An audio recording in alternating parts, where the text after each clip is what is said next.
السلام علیکم ورحمۃ اللہ وبرکاتہ۔ دوستو، امید کرتا ہوں کہ آپ خیریت سے ہوں گے۔ میں ہوں محمد طیب قاسمی اور آپ دیکھ رہے ہیں ہمارا یوٹیوب چینل طیب قاسمی آفیشیل۔ دوستو، بہت سے مسلمانوں کے غیر مسلموں کے ساتھ تعلقات ہوتے ہیں۔ کبھی معاملات کی وجہ سے ہوتے ہیں، کبھی کاروبار کی وجہ سے ہوتے ہیں، یا پھر پڑوسی ہونے کی وجہ سے ہوتے ہیں۔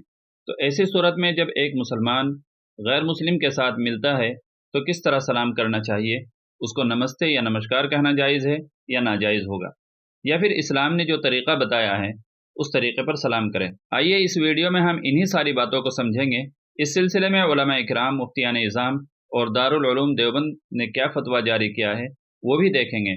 دارالعلوم دیوبند کے فتوے کو جاننے سے پہلے یہ بات ضرور یاد رکھیں کہ ہر قوم، ہر مذہب کا ملاقات کے وقت مخصوص الفاظ میں سلام کرنے کا جو انداز ہے اس کی دو حیثیتیں ہوتی ہیں۔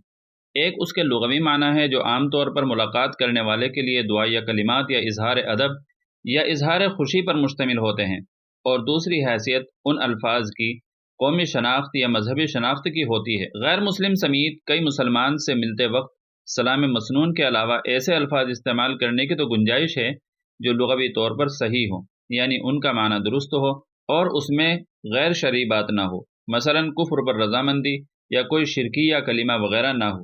لیکن شرط یہ ہے کہ وہ الفاظ کسی غیر قوم یا غیر مذہب کی شناخت یا ان کی مخصوص روایات اور تہذیب کا حصہ نہ ہو۔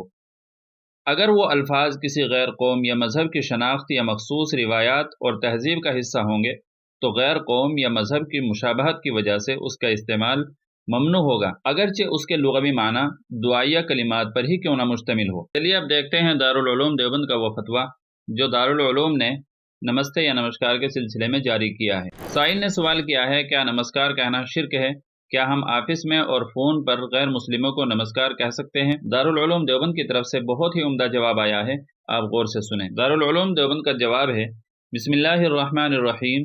نمسکار سنسکرت زبان کا لفظ ہے، اس کے اندر عبادت اور بندگی کا معنی پایا جاتا ہے، اس لیے اس کا استعمال کسی انسان کی تعظیم کے لیے کرنا معنوی طور پر اسلام کے عقیدہ توحید کے خلاف ہے، اس لیے مسلمان ہرگز اسے استعمال نہ کریں۔ البتہ غیر مسلموں کے ساتھ آفس یا فون پر ملاقات کے دوران آداب عرض، السلام علی من اتبع الہدی یا کوئی ایسا لفظ استعمال کیا جا سکتا ہے جو غیروں کا مذہبی شعار نہ ہو اور نہ ہی اس کے اندر شرک کے معنی پائے جاتے ہوں۔ واللہ تعالی عالم۔ دارالفتہ دارالعلوم دیوبند۔ دوستو، یہ تھا دارالعلوم دیوبند کا فتویٰ۔ آپ کو یہ ویڈیو کیسی لگی آپ کمنٹ باکس میں ضرور بتائیں، اور اگر پہلی بار چینل پر آئے ہوں اور آئندہ بھی اس طرح کی ہماری ویڈیوز دیکھنا چاہتے ہوں تو ہمارے چینل کو آپ سبسکرائب بھی کر سکتے ہیں۔ چلیے پھر ملتے ہیں، تب تک کے لیے آپ سے دعاؤں کی درخواست ہے۔ السلام علیکم ورحمۃ اللہ وبرکاتہ۔